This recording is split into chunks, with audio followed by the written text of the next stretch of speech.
পাতাল লোক সেশন 2 আর ইমার্জেন্সি। এটা তোমাদের একটা অনেস্ট কথা বলি, পলিটিক্স বা পলিটিক্যাল ব্যাপার স্যাপার যেসব জায়গাতে থাকে না, আমার ওখানে প্রবলেম হয় যে আমি কোথা থেকে শুরু করে কোথায় গিয়ে বলবো। আমি প্রথমে ইমার্জেন্সিতে আসি। I was very sceptical about this film because I know the political stance of miss Kangana Ranaut, যিনি মনে করেন যে 2014-তে ভারতবর্ষ স্বাধীন হয়েছে কেন না বিজেপি তখন ক্ষমতায় এসছে বলে। এই লেভেলের কোনো মানুষ যদি বক্তব্য যদি রাখে ওপেন প্ল্যাটফর্মে, যেটা নিয়ে সবাই কাটাচাটা করছে, তার প্রতি ভক্তি রাখা ইম্পসিবল একটা ব্যাপার হয়ে দাঁড়ায়। নাও দ্য থিং ইজ, উনি যখন বিজেপির পুরো সব থেকে বড় শত্রু, ঠিক আছে, কংগ্রেস, এবং আমাদের দেশের সব থেকে কন্ট্রোভার্সিয়াল প্রাইম মিনিস্টারের বায়োপিকে অভিনয় যখন করছে, তখন আমি ভাবছি যে আদৌ কি অ্যাকচুয়ালটা দেখাবে? আমি কি আদৌ অ্যাকচুয়ালটা জানি? ঠিক আছে, কারণ আমিও ইন্টারনেট ঘেটে বা নিউজ পেপার বা 2-4টে বইয়ে 2-4টে প্যারাগ্রাফ পড়ে যা জানি সেগুলো কারোর ইন্টারপ্রিটেশন। অ্যাকচুয়ালটা কি জানি? পলিটিক্স নিয়ে আমার কোনোদিনই কোনো আগ্রহ ছিল না, না তো পলিটিক্যাল ব্যক্তিত্বদের নিয়ে আছে, না তো তাদের হিস্ট্রি জানার ব্যাপারে আমার আছে।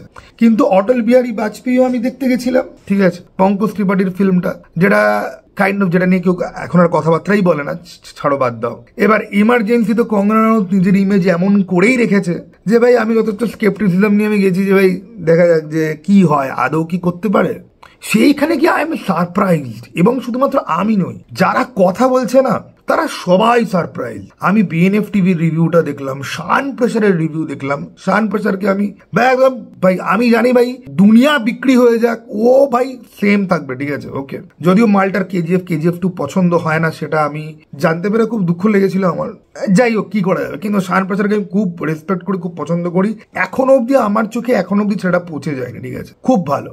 প্রায়ার অ্যান্ড রিফিউজ প্রোডাকশনের মতো নেই যে কাইন্ড অফ হালকা, মানে বলিউডের পা চাটলে পরে একটু যেন বেশি ভালো হয়। এতদিন আমি টিআরপি কে খুব এনজয় করতাম, বাট এখন যেন ও নিজেই খুব পলিটিক্যাল হয়ে যাচ্ছে, ঠিক আছে। ও বলিউড নিয়ে কাইন্ড অফ যে ডিফেন্ড গুলো করছে, those are very very you know, মানে দেখে বুঝতে পারা যায়, ঠিক আছে, যে তুমি কোন একটা ক্যাম্পে থাকতে চাও না। দ্য থিং ইজ যে আমি দেখছি যে সবাই সেম কথা বলছে, ওকে, এবং আমিও দেখে কাইন্ড অফ স্তম্ভিত যে মহিলা এতটা যখন ঠিকঠাক যখন মাথার কন্ডিশন। কারণ দেখো, শিল্পী যদি পাগল হয় না, তার ছাপ গিয়ে তার শিল্পতে গিয়ে পড়ে, এটা আমি খুব বিশ্বাস করি। কিন্তু এই মহিলা একটা রেয়ার এক্সাম্পল, যার পাবলিক পার্সোনার সাথে তার ক্রিয়েটিভ পার্সোনা ম্যাচই করে না।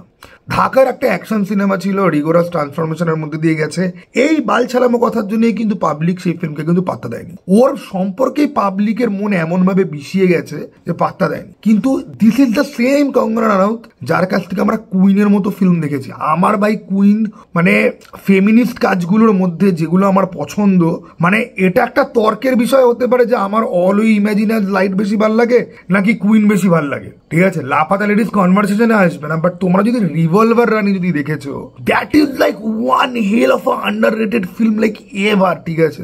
আরেকটা সিনেমা যেটার নাম আমার এই মুহূর্তে মনে পড়ছে না, ওখানে মাধুরী দীক্ষিত হিরো ছিল আর জুহি চাওলা একজন পলিটিশিয়ান ভিলেন ছিল, যেখানে জুহি চাওলাকে লাস্টে মাধুরী দীক্ষিত দেবে।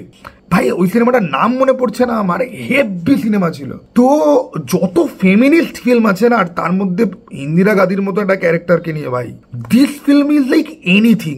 আর তুমি শুরুতেই এত লো এক্সপেকটেশন নিয়ে যাচ্ছ না ওর পলিটিক্যাল স্টান্সের জন্য, ইউ নো যে ভাই এ তো ভাই হতে পারে না, ঠিক আছে। দেন তুমি সিনেমাটা যখন দেখছো, ইউ আর আটারলি সারপ্রাইজ। আরে আনবায়াস ভাবে স্ট্রেট ফরওয়ার্ড যা যা হয়েছে, অ্যাটলিস্ট যেটুকুনি মোটামুটি 80% পাবলিক জানে সেটার উপরেই ফোকাস করে সুন্দর এগোচ্ছে সিনেমা। এবং মাইরি বলছে, আমি ট্রেলারটা আমার ভালো লাগেনি, ঠিক আছে, আমি একটা শর্ট ভিডিও বানিয়েছিলাম, আমি আপলোডও করিনি, কারণ আমার মনে হচ্ছিল যে পলিটিক্যাল সিনেমা নিয়ে কমেন্টারি করার জন্য বা রিভিউ করার জন্য you need to have actual political knowledge, যেখানে প্রত্যেকটা ঘটনা নিয়ে তুমি কথা বলতে পারবে। আমি এখানে অটল বিহারী বাজপেয়ীর যে সেগমেন্টটা, ওটা আমি খুব ভালো করে বুঝতে পেরেছি, কারণ ওনার ব্যাপারে আমি একটু জানি।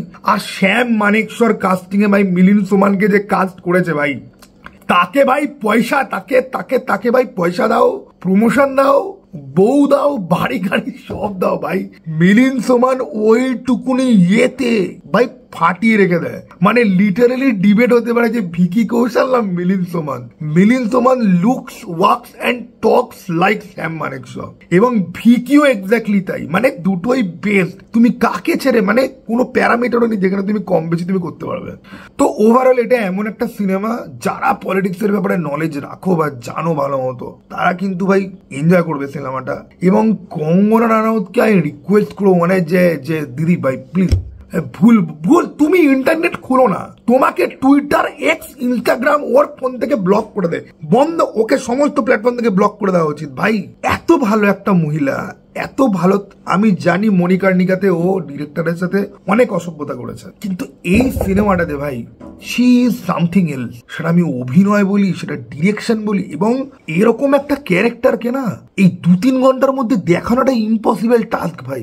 সেটা সুচারুভাবে করতে পারে। আর এই ইমার্জেন্সি কথাটার জন্য যে কনফিউশনটা, যে ইমার্জেন্সি দেখাবে নাকি ইন্দিরা গান্ধীর বায়োপিক হবে, কিন্তু ভাই ইন্দিরা গান্ধীর বায়োপিক এবং ইমার্জেন্সি দুটোরই একটা ব্যালেন্স রয়েছে। অ্যাকচুয়ালি এটা ইন্দিরা গান্ধীর বায়োপিক, ইমার্জেন্সি জাস্ট একটা part, but it is beautiful. এবং এইরকম ধরনের গল্পে ভাই একটা লোক শাসন করেছে ভারতবর্ষে, তার লাইফকে 3 ঘন্টার মধ্যে বলতে, তার লাইফের কন্ট্রোভার্সি, লোকজন তো অর্ধেক ওই কেচ্ছার মধ্যে ঢুকে পড়ে মেন গল্প থেকে সরে যায়।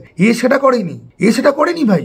এবং এই যে করেনি, এটাই শকিং যে কি করে করতে পারলো। ইট ইজ লাইক একটা লোককে তুমি অপছন্দ করো লাইক হেল, যে ভাই ভাট বকে, সে গিয়ে ভাই এমন একটা কাজ করে ফেলেছে তোমার বিশ্বাস করতে যে পঞ্চদি এটা করেছে। ঠিক আছে, ঠিক সেরকম আমার অবস্থা হয়েছে। এবারে আছে যে পাতাল লোকের রিভিউতে। ওকে, পাতাল লোকের রিভিউতে আমি যদি বলি, তাহলে দেখো আমি না পাতাল লোকের সেশন 1 না অলমোস্ট ভুলে গেছি। শুধু হাতরা ত্যাগী, কুকুরের সাথে কানেকশন, কুকুর যাকে ভালোবাসে সে কখনো বাজে লোক হতে পারে না। হাতরা ত্যাগী ওই যে লোকটাকে যে মারেনি কারণ একটা কুকুর ওকে ভালোবাসে, ওই কয়েকটা সিন আমার মাথায় রয়েছে। আর হ্যাঁ, হাতিরাম চৌধুরীর ওই ছেলের ওই বন্ধুটাকে, ওই বন্দুক নিয়ে যে বাওয়ালটা হলো, ওই দাদা টাইপের ওই ভিলেনটা, ওই ছেলেটার বাড়িতে গিয়ে চট থাপ্পড়, ওই সিনটা আমার মনে আছে। এবং ওর সঙ্গে ওই ইসাক সিং না ঈশ্বর সিং, ঠিক আছে, সে ওর ছেলেকে নিয়ে আসছে আর ও আগে গিয়ে সবাইকে খেলাচ্ছে। ও গুলপানাগের ক্যারেক্টারটা, ওর বউ ওর ওপর চিৎকার করে ছেলেকে নিয়ে বাড়ি থেকে বেরিয়েছিল, বাড়িতে ফিরলো যখন সবাইকে কেলি ফেলে গুলপানাকে ঠাস করে থাপ্পড় মেরেছিল।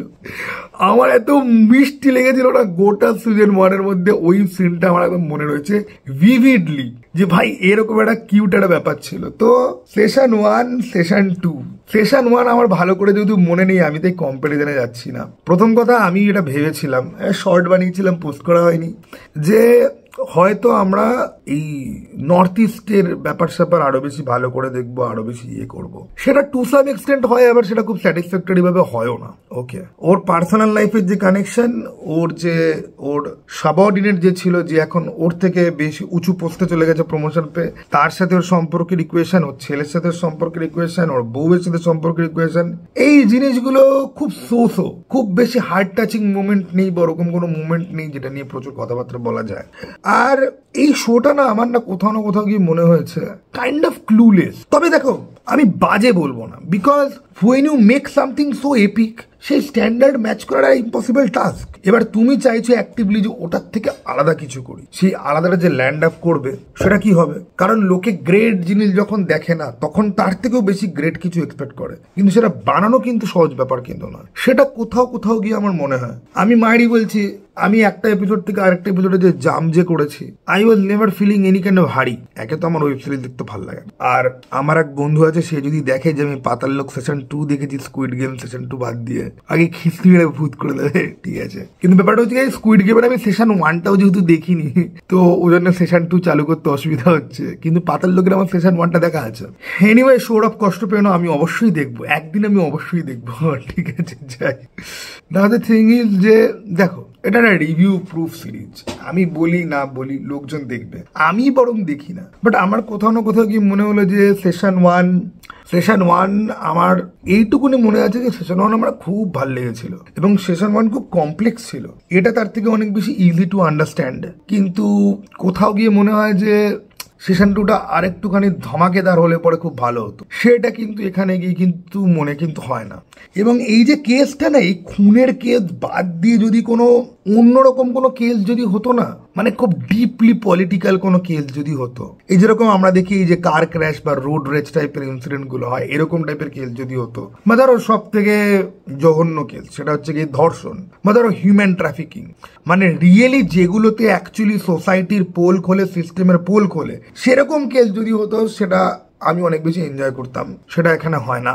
আর গল্পে তো আমার সেরকম ভাবে ওঠানামা কিছু লাগেনি। আমি বললাম তো, আমি কিন্তু একটা এপিসোড সেট করে আরেকটা জাম্প করতে হবে, আমি খুব সময় নিয়ে নিয়েই আমি দেখেছি। ওকে, বেশ টাইম নিয়ে নিয়েই দেখেছি।